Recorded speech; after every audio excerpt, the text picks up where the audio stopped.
በዚህ ዓለም ላይ ሰውን የሚቀብረው ምኞቱ ነው። ዲያብሎስን መጀመሪያ የቀበረው ምንድነው? ምኞቱ ነው። አምላክ መሆን እፈልጋለሁ ማለቱ ቀበረው። ባደረ ጨለማ ተጠቅሎ እንዲወድቅ አደረገው።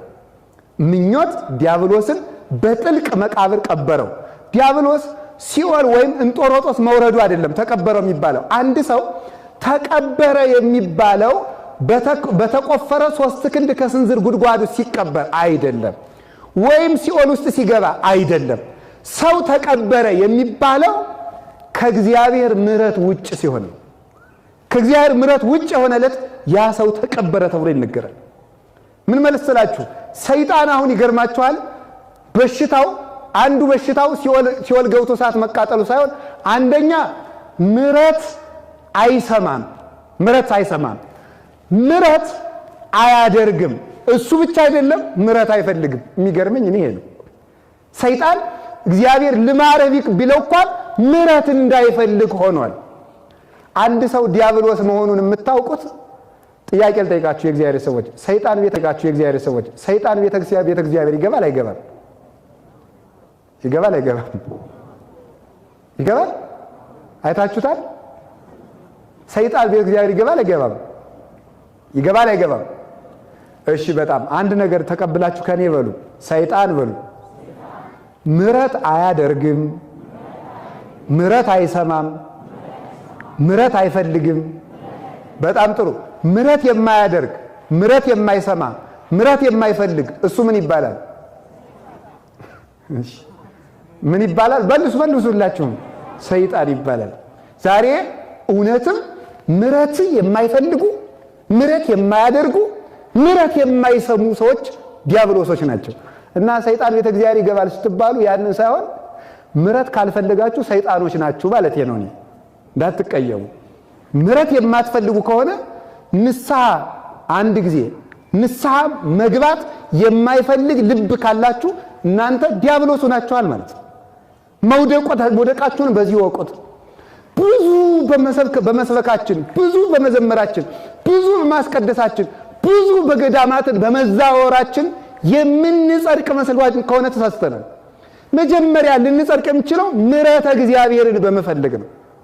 ሐሰስኩ ገጸከ ገጸ ዚአከ አሐስስ እግዚኦ ኢትሚት ገጸከ ምኔ። ቅዱስ ዳዊት አቤቱ ምሕረትህን እፈልጋለሁ፣ ፊትህን እፈልጋለሁ። ምሕረት የሚፈልግ ልቡና ያለው እግዚአብሔር የራበው ሰው፣ እግዚአብሔር የጠማው ሰው እሱ በእርግጥ ከሰይጣን ባርነት መውጣት ይፈልጋል። ቢያንስ እንኳን መፈለግ ያቅታችኋል። ቢያንስ መፈለግ። አንድ ሰው ቅዱስ ዮሐንስ አፈወርቅ እንዲህ ይላል፣ አንድ ሰው የምግብ ፍላጎቱ ከቀነሰ መታመሙ በዚህ ይታወቃል ይላል። ለዚህ ዮሐንስ አፈወርቅን መጥቀስ አያስፈልግም፣ ሐኪሞችም ያውቁታል እንዳትሉ፣ እውነታችሁን ነው። እናንተም ታውቁታላችሁ፣ ግን አታውቁትም። አንድ ሰው መብላት ፍላጎቱ ከቆመ ታመመ ይባላል። አንድ ሰው ክርስቶስን መፈለግ ካቆመ ይሄ ሰው ታሟል ማለት ነው። ቢያንስ ይቅር እንዲለው ይቅርታውን የማይፈልግ ከሆነ ይቅር ለመባል ወደ ቤተ እግዚአብሔር ወደ ንስሐ የበደለኛነት ስሜት የማይሰማው ከሆነ ኃጢአቱን የማስታወል የሚያይ ዓይን ካጣ የራሱን ሕሊና የሚሰማ ጆሮ ካጣ ይሄ ሰው በእርግጥ ከዲያብሎስ እቅፍ ውስጥ የተጠጋ ከእግዚአብሔር እቅፍ የኮበለለ የዲያብሎስ የበኩር ልጅ ለመሆን አቅዷል ማለት ነው። ምሕረት መፈለግ እንዴት ያለ ሀብት መሰላችሁ! አሁን ዛሬ ሰው ምሕረት አይፈልግ፣ ምሕረት አይሰማ፣ እግዚአብሔር ለማይረባ አይምሮ አሳልፎ ሰጥቶታል የተባለ ስለዚህ ነው። አንድ ነገር ልንገራችሁ፣ ምሕረት አለመፈለግ ምሕረት የማያደርጉትን ያመጣል። እኛ ከእግዚአብሔር የኢትዮጵያ እና የቤተ ክርስቲያናችን መፍትሄ ያለው እጃችን ላይ ነው። በቀረ እየሄዳችሁ በእንዲህ ያለ ገዳም ያሉ ባይታዊ በጥር እንዲህ ነገር ይመጣል ብለዋል ብትሉ የሚሆን ነገር የለም። በመጋቢት እንደዚህ ይሆናል፣ በየካቲት እንደዚህ። አንዳንዱ ሰውማ ቁጭ ብሎ ኃጢአቱንም በደንብ እየሰራ ምንም ንስሐ ሳይገባ ቁጭ ብሎ የሆኑ ሰዎች ሰማዕትነት ከፍለውለት እግዚአብሔር በታምራት ድብልቅልቅ አርጎ ፀሐይ እንዲያወጣለት ይፈልጋል። ሞኝ አትሁኑ። እየቀለዱ በእግዚአብሔር ቸርነት መቀለድ የለም። ስለዚህ እጃችን ላይ አለ። ከተስተካከል ምሕረቱን ከፈለግን ምሕረት የማያደርጉትን ወይ ልብ ይሰጣቸዋል፣ የማይፈልጉ ከሆነ በራሳቸው መዓት ያሰጥማቸዋል። ምሕረት የሌላቸውን አይታቸዋል። ነፍሰ ጡሮችን ሆዳቸውን ቀደው ሕፃናትን የሚያርዱ የመጡት እኮ እኛ ምሕረት ባለመፈለጋችን ነው። ምሕረት ባለመፈለጋችን ሰውን ድሮ ሰውን በላው የሚባለው የሰው ገንዘብ ሲበላ ነው። ደግሞ ዛሬ የሰው ደም የሚጠጡ መጥተዋል። ሰው አርደው የሚበሉ መጥተዋል። ይህ የመጣው እኛ ምሕረት የለሾች ስለሆን ነው። ምሕረት የለሽ ሕዝብ ምሕረት የሌላቸውን ዳኞች ያመጣል።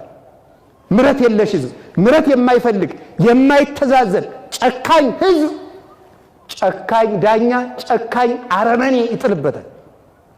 አንድ ጊዜ ነው አሉ ንጉሱ እያስቀደሱ ነው እንግዲህ ሰምታችሁታል ደጋግማችሁ። ንጉሱ እያስቀደሱ አነግስ ብእሴ መደለወ ይላል ዲያቆኑ። ክፉ ዳኛ አነግሳለሁ የሚለውን ያነባል ንጉሱን ለመንካት። ክፉ ዳኛ አነግሳለሁ እየደጋገሙ ኢዮብን ነው ሲጀመር ቅዳሴ ላይ ጳውሎስ ነው እንጂ ኢዮብ አይነበብም። እንደው እሳቸውን ለማለት ብሎ ነው ሲል የተማሩ ስለነበሩ የድሮዎቹ ክርስቲያኖች ምን ብለው መለሱለት? አነግስ ብእሴ ክፉ ዳኛ አነግሳለሁ ብሏል እግዚአብሔር የሚለውን ሲያነብ በይንተ እከይ ሕዝብ የሚለውን ጨምረው እንጂ አለ። ስለ ሕዝቡ ክፋት የሚለውን ጨምረው እንጂ አለ። ስለ ሕዝቡ ክፋት ክፉ አመጣለሁ የሚለውን ጨምረዋል። የራሳችን ክፋት አውሬዎችን ያበቅላል። በእውነቱ ማለት የራሳችን ክፉ ምኞታችን፣ ጸጋን ማቅለላችን፣ የእግዚአብሔርን ጥበቃ ማቃለላችን ነው ይህን ሁሉ የሚያመጣው ማለት ነው። ዲያብሎስን የቀበረው ምኞቱ ምሕረት የለሽ መሆኑ ምሕረት እንዳይኖረው እንዳይደረግለት ተደርጎ ተቀብሮ። ለዚህ ነው አንዳንድ ጊዜ ጠንቋዮች ውሸታም የሚሆኑት። አንዳንድ ጊዜ ሳይሆን ሁልጊዜም ውሸታም ይሆናሉ። ግን አንዳንድ ጊዜ ያልኳችሁ ለምንድን ነው? ከቃሉ ጋር ናችሁ። ሰይጣን ይገርማችኋል፣ ምሕረት አይሰማም ብያችኋለሁ። ምሕረት አይሰማም፣ መዓት ግን ይሰማል። ለምሳሌ ቤተክርስቲያንን የሚጠብቁ ሁሉም መላእክት ይጠብቃሉ። ግን ለዚህ ስራ የተመደቡ 9 መላእክት አሉ ቤተክርስቲያን ግቢ ውስጥ። 2ቱ በር ላይ አሉ፣ 2ቱ እዚህ አሁን ዙሪያው ላይ አሉ። 2ቱ ቀኔ ማይሌት አሉ። ስንት ሆኑ? 6። 2ቱ ቅድስት ላይ አሉ። ስንት ሆኑ? 8። አንዱ መቅደስ ላይ አለ። አስታውሉ። ታዲያ አገር ሲበደል፣ ድሃ ሲበደል፣ ፍርድ ሲጓደል 2ቱ አገር ተበደለ፣ ፍርድ ጎደለ፣ ግፍ የሚሰማ ጠፋ ብለው እዚህ ላሉት ይነግራሉ። ስርዓት ለመጠበቅ ነው እንጂ እግዚአብሔር በቅደም ተከተል የሚሰማ አምላክ ሆኖ አይደለም። እዚህ ደግሞ ያሉት ተመልከቱ፣ 2ቱ ቅድስት ላሉት ይናገራሉ። ቅድስት ያሉት ቅኔ ማህሌት ያሉት ቅድስት ላሉት መቅደስ ያሉት ደግሞ ለሊቀ መላእክት ለቅዱስ ሚካኤል ይናገራል። ሊቀ መላእክት ቅዱስ ሚካኤል ግፉን ለእግዚአብሔር ያቀርባል። እግዚአብሔር አይሰማም እንዳትሉ። ታዲያ እግዚአብሔር እስራኤልን የማይሰማ ሆኖ ነው ሙሴ ይነግረው የነበረው? ይሰማል፣ የሥርዓት አምላክ ስለሆነ ነው እንጂ። በኋላ ተመልከቱ፣ ቅዱስ ሚካኤል ሲያቀርብ እግዚአብሔርም ይህንን ይችን አገር ፍርድ የጎደለባት ድሃ የተበደለባት ደም እንደ ጎርፍ የሚፈስባትን አገር በሰይፍ ፍጁ ብሎ መቅሰፍት ያዛል። ይህንን ሰይጣን ይሰማል። ከዚያ በኋላ እስኪ አንድ ሐሳብ ልንገራችሁ። መቅሰፍት የሚጀምር ከመቅደስ ከመቅደስ ውጭ ምረጡ እስኪ በሉ። ከመቅደስ ውስጥ ነው ውጭ ነው የሚጀምረው? ከውስጥ ነው የሚጀምረው። በረከትም የሚጀምረው ከዚህ ነው። መቅሰፍትም የሚጀምረው እዚሁ ነው። ከዚያ ቅዱስ ሚካኤል መቅሰፍቱን ያመጣል። መቅደስ ላለ ይጀምራል። ከመቅደስ እያጨደ ይወጣል ማለት ነው። እያጨደ ይወጣል። ይህንን ጥራጊውን መስሎ ኗሪውን እንደ ዳጎን ያለውን ክርስቲያን ተብለው የክርስትና ሕይወት የሌላቸው ክርስቲያኖች የግሪክ አማልክትን ይመስላሉ ይላል ዮሐንስ አፈወርቅ። የግሪክ አማልክት እንዲሁ ተሽቆጥቁጠው ወርቅ ለብሰው ዕጣን እየታጠኑ የፀሐይ አምላክ የጨረቃ አምላክ እየተባሉ ግልጥ ሲደረጉ ግን ድንጋይ ናቸው። በስም ግን አምላክ ተብለው ይጠራሉ። በሕይወት የማይኖር ክርስቲያን እሱ ጣዖት ነው። ልብስ ለብሶ ስም ለበስ ክርስቲያን እሱ ሕይወት የሌለው ክርስቲያን ገለባ ነው። ያጨደ ይወጣል። የጠረገ ለሀገር መቅሰፍት ይደርሳል። ስሙማ በረከትም በክርስቲያኖች ላይ ለሀገር ይወርዳል፣ መቅሰፍትም በክርስቲያኖች ላይ ለሀገር ይወርዳል። ለየትኛውም መቅሰፍት ምክንያቱ እኛው ነን፣ ሌላ እንዳይመስላችሁ። የክርስቲያን ስሙ እስኪ ጌታ ምን አለ? እናንተ የምድር ጨው ናችሁ አለ። ጨው አልጫ ከሆነ በምን ይጣፍጣል አለ። በጣም ጥሩ። ክርስቲያን የዓለም ጨው ነው።